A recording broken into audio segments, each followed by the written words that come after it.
сыйкырлаган киши же аял Кудайдан корксун, ыймандан ажырап калат, дозого таяраныга.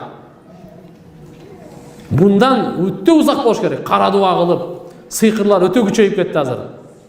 Булардан сактанганга пайгамбарыбыз Мухаммад алейхиссалам bizlerge talim berген. Her bir namazdan keyin İhlas, Falak, Nas. Kul huvallahu ahad, kul auzu bi rabbil falak, kul auzu bi rabbin nas. Ушуну шашылбай, именно ниет кылып, ушу сыйкырга каршы ниет кылып окуңуз. Жөн эле мынтип окуп койбой, адатта. Жок. Ниет кылыңыз. Сыйкырдан коргонуу үчүн, кара дуадан коргонуу үчүн ниет кылыңыз. Эми сизди 1000 сыйкырчы биригип алып сыйкырласын, сизге таасир тийбейт. Вообще коркпоңуз. Багымдат менен шамда 3төн окуйсуз.